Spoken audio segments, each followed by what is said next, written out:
ठीक उसी वक्त वो गाय के भूत गरजते हुए कलिया की पैर को जकड़ लिया। वो गाय की भूत कलिया को खींचते हुए उनके डेरे की तरफ ले जाता है। आज काफी रात हो गई। राजगढ़ की जंगल इतना घना है कि चांद की रोशनी भी ठीक से जमीन तक नहीं पहुंच पाते। और आज तो मेरा लंटेन की रोशनी भी धीमी पड़ रही है। लगता है माँ शाम को इसमें तेल डालना ही भूल गई। मुझे थोड़ा जल्दी जाना होगा। ये लंटेन बुझने से पहले मुझे ये जंगल पार करना ही पड़ेगा। राजगढ़ के जंगल फिर एक विशाल घना बांस झरिया पार करके था खुले मैदान, और मैदान को पार करके था दामोदर नदी, जहां गोपाल कभी कभी मछली पकड़ने के लिए जाता था। रात के समय खाली मैदान चांद की रोशनी से पूरा खिल उठता था। जंगल पार करने के बाद मैदान के ऊपर से जो सड़क जाता था उसके कुछ दूरी पर था बहुत सारे तार के पेड़। उसके ही पीछे था मरे हुए जानवरों को फेंकने का स्थान। ये स्थान सड़क से दूर होते हुए भी वहां से सड़े हुए जीप की दुर्गंध आते ही लोगों को पता चल जाता था कि वहां फिर से कोई मरा हुआ गाय को फेंका गया है। ये गहरी जंगल पार करने के बाद भी चैन नहीं मिलेगा। अब तो यहाँ मरे हुए जानवरों की सड़ी गली बदबू। मन ही मन ये कहते हुए गोपाल चल रहा था। गोपाल बहुत बहादुर लड़का था। वो अक्सर उस जंगल से गुजरते वक्त देखता था कि चुड़ैल डायन पेड़ों की टहनी पर अपने लंबे पैर लटकाए बैठे हुए हैं। वो सारे कभी जोर जोर से हंसते हैं तो कभी रोते हैं। इन्हें देखते हुए गोपाल का आदत सा बन गया था, और वो भूत चुड़ैल गोपाल को कभी नुकसान नहीं पहुंचा सके। लेकिन आज मरे हुए जानवर फेंकने का स्थान पर ऐसा दृश्य देख उसका खून पानी की तरह ठंड पड़ गया। मैं ये क्या देख रहा हूँ? क्या ऐसा भी होता है? दादाजी के पास इसके बहुत किस्से सुने थे, लेकिन आज मैं खुद ऐसा चीज देखूंगा कभी सोचा भी नहीं था। अभी और कदम बढ़ाना बिल्कुल ठीक नहीं होगा। यहाँ इस पेड़ के पीछे छुप जाता हूँ। गोपाल देखता है कि वहाँ सड़ा हुआ मरा गायों के अंदर से नीली रोशनी की जैसा निकल रहा है। फिर वो रोशनी धीरे धीरे गायों की पूत का रूप ले रही है। कितना भयानक काला सा एक दानव की तरह चेहरा, उसका नुकीला तेज दांत और आंखें जल रहा था। इस तरह से एक एक करके 3 गायों का आत्मा जाग उठ के गाय भूत का रूप धारण करते हैं। फिर वो सारे भयानक तरीके से गरजने लगे। अगर वो सभी गाय की भूत को मेरा यहाँ होने की एहसास हुआ तो वो सभी मुझे जिंदा नहीं छोड़ेगा। उसे देख के ही लग रहा है कि वो बहुत सालों से भूखे हैं। इस वक्त पेड़ के पीछे से निकलना सही नहीं होगा। मैं मेरा लंटेन की रोशनी को भी बुझा देता हूँ। गोपाल अपने लालटेन की रोशनी बुझा दी। फिर मरे हुए जानवर फेंकने की स्थान की ओर ध्यान से देखने लगा। सारे गाय भूत पूरे स्थान के इधर उधर घूमते हुए भूख के मारे गरज रहा था। ये घटना कुछ घंटों तक चलता ही रहा। फिर धीरे धीरे सुबह के पहली किरण निकल आई। गोपाल तब भी उन पर नजर टिकाए हुए थे। तभी वो देखा सुबह की रोशनी उन पर पड़ते ही सारे गाय भूत अदृश्य हो गए। अभी मुझे जल्दी घर लौटना पड़ेगा। माँ बहुत चिंता कर रही होगी। मैं हर रोज सुबह होने से पहले ही घर लौट जाता हूँ, लेकिन आज बहुत देर हो गया। गोपाल हाथ में लालटेन और मछली पकड़ने की छड़ी लिए घर लौट रहा था। तभी वो कलिया के घर के पास आते ही एक रोने की आवाज सुन के वो रुक जाता है और देखता है कि कलिया के माँ गौशाला में बैठे बहुत रो रही है। हाय हाय हाय, मेरा ये क्या सर्वनाश हो गया। बस कुछ ही दिन हुआ था, बाल्टी भर भर के दूध दे रही थी और ऐसी समय उसे मरना था। हाय हाय हाय, मेरा क्या सर्वनाश हो गया। अरे कलिया, क्या हुआ? चाची इस तरह से रो क्यों रही है? और क्या बताए, लगता है कल रात को गौशाला में कोई सांप आके गाय को काट गई। सुबह मेरे माँ गौशाला में आके देखी कि ये मुंह से झाग निकाल के मर के पड़ी है। बस कुछ ही दिन हुआ था, ये बाल्टी भर भर के दूध दे रही थी। इसका लालच कोई छोड़ सकता है क्या? इसीलिए रो रही है। लेकिन तू मछली पकड़ने की छड़ी लेके कहाँ से लौट रहा है? किसकी तालाब से मछली चोरी करने गया था? मैं किसी की तालाब से मछली चोरी नहीं करता। मछली पकड़ने नदी गया था। रात के वक्त मछलियाँ नदी किनारे चली आती है, इसीलिए उसे पकड़ना भी आसान हो जाता है। ठीक है कलिया, मैं चलता हूँ। ये कह के जैसे ही गोपाल घर की तरफ कदम बढ़ाया, तभी कलिया उसे फिर से रोका। घर लौटने का इतना जल्दी क्या है? हमारा थोड़ा मदद तो कर दे। हमारा गाय को खुले मैदान के बीच फेंकने जाना है। हमारा नौकर और तू ये गाय को बांध के कंधे पे ले ले, मैं तुम्हारे पीछे पीछे चलूंगा। कलिया के आदेश अनुसार गोपाल और उनका नौकर उस गाय को बांध से बांध के कंधों पर उठाया, फिर जानवर फेंकने की उस स्थान पर जाने लगा। राजगढ़ के जंगल और घना बांस झाड़ियों को पार करके आखिरकार वो वहां पहुंच गए और वहां पहुंचते ही सड़ी हुई गायों की हड्डी देख के गोपाल को कल रात की वो डरावनी घटना याद आ जाता है। जल्दी कर, गाय को यहाँ फेंक दे। बदबू के मारे यहाँ रहा नहीं जा रहा है। छी छी, वक, फू। सड़ा हुआ मृत पशुओं की दुर्गंध से कलिया वहीं पर थूकता है और इस घटना को गोपाल ने गौर किया। क्या रे, मेरे मुंह की तरफ देख क्यों रहा है? गाय को फेंकना हो गया तो अभी यहाँ से जल्दी चल। यहाँ बहुत बदबू है। हाँ, जल्दी चल यहाँ से। यहाँ रुकना तेरे लिए और सही नहीं होगा। फिर कलिया गोपाल और उनके नौकर गांव की तरफ अपने अपने घर लौटने लगा। लौटते समय गोपाल कलिया से कहा, कलिया, मैं तुम्हें कुछ कहना चाहता हूँ। मुझे कल रात नदी से कोई मछली नहीं मिली और घर में दाल चावल कुछ भी नहीं है। अगर ये काम के लिए तुम मुझे कुछ पैसे देते तो घर के लिए ये सभी चीज खरीद के ले जाता।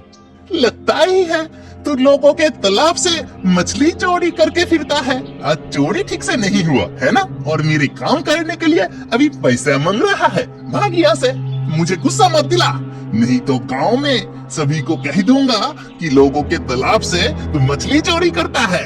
नहीं कलिया, मैं किसी की तालाब से मछली चोरी नहीं करता। रात को राजगढ़ की जंगल पार करके नदी से मछली पकड़ने जाता हूँ। डर के मारे कोई उस राजगढ़ की जंगल के आसपास भी नहीं जाता और तू कह रहा है कि रात को राजगढ़ की जंगल पार करके तू मछली पकड़ने जाता है। बहुत झूठ सीखा है। अगर तुझे विश्वास नहीं हो रहा है तो आज रात को मेरे साथ चल। रात की वो डरावनी राजगढ़ की जंगल तो क्या, वहाँ रहने वाला भूतों से भी मैं नहीं डरता और मैं नदी से कैसे मछली पकड़ता हूँ वो भी दिखाऊंगा।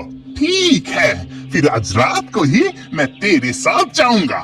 अगर नदी से मछली पकड़ नहीं पाया ना तो देखना तेरा क्या हाल होगा। रास्ते में ये सारी बातें करते हुए कलिया उसके घर के सामने आ जाता है। फिर गोपाल भी अपने घर चला जाता है। बेटा गोपाल, इतना देर तक तू कहाँ था? सुबह होने से पहले ही तो आ जाता है और आज दोपहर हो गया, इसीलिए मुझे तेरे लिए बहुत चिंता हो रही थी, लेकिन तू था कहाँ? कल नदी से कोई मछली नहीं मिली, इसीलिए सुबह होने तक बैठा ही रहा। फिर भी कोई मछली नहीं मिली। माँ, तुम मुझे कुछ खाने के लिए दो, बहुत भूख लगा है। घर में चावल दाल तेल कुछ भी नहीं है बेटा। कल के बने थोड़ा सा चावल मैं बचा के रखी थी, आज के लिए तू वही खा ले बेटा। गोपाल पेट भर के खाना खाने के बाद दोपहर को सो जाता है। फिर धीरे धीरे शाम हो गई। गोपाल अपनी लालटेन और छड़ी लेकर घर से निकलता है। फिर कलिया के घर के सामने आकर उसे बुलाने लगा। कलिया, भाई कालिया, घर पर है क्या? मैं मछली पकड़ने जा रहा हूँ। फिर कलिया तैयार होकर हाथ में एक टॉर्च लिए घर से बाहर आता है। फिर दोनों चलने लगा। कुछ दूर जाने के बाद वो दोनों राजगढ़ के जंगल में प्रवेश करते हैं। जंगल की चारों तरफ सन्नाटा ही सन्नाटा, सिर्फ झिंगुर की आवाज सुनाई दे रही है। गोपाल, तेरे ये फालतू लंटेन की रोशनी से ठीक से रास्ता देख पाता है क्या? जंगल के गहरे अंधेरे में बहुत सांप रहता है। तेरे लंटेन की रोशनी पर कोई भरोसा नहीं है। ये देख मेरी कीमती टॉर्च लाइट, देखा इसकी रोशनी कितनी तेज है। कलिया की बात खत्म होते ही उसने देखा कि पेड़ों की टहनी पर पैर झुला के कोई बैठा है, जिसका नजर जंगल के रास्तों से चल के जाते हुए सिर्फ उन दोनों के ऊपर है। फिर अचानक एक जोर से हंसी की आवाज पूरा जंगल को हिला देता है। अरे बाप रे, पेड़ के ऊपर वो सब कौन है? गोपाल, तू तो आराम से चल के जा रहा है, तुझे डर नहीं लग रहा है क्या?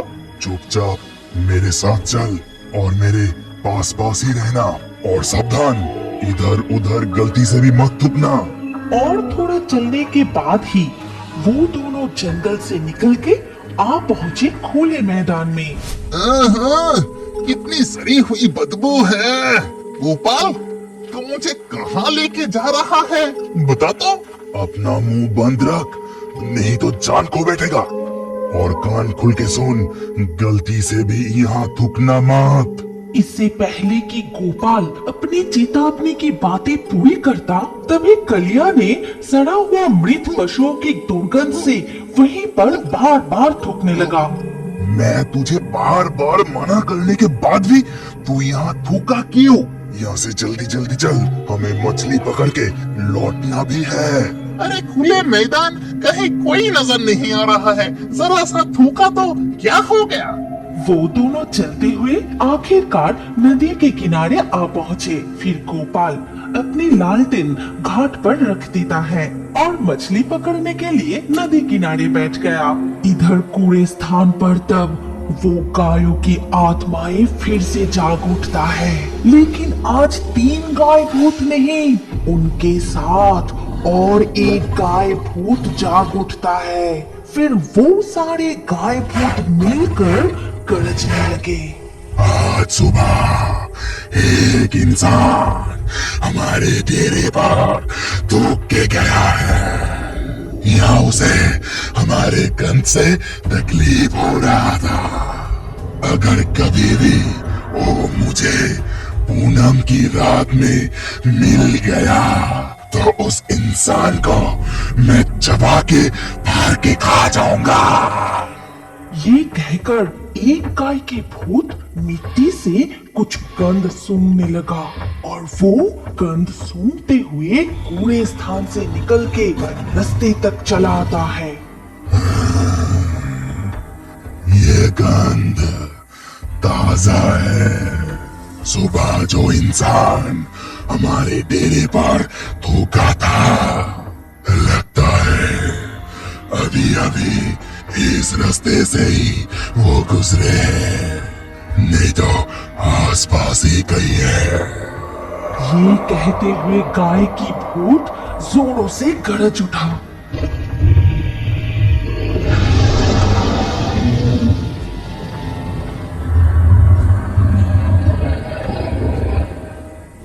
गोपाल, ये किसकी गरजने की आवाज है?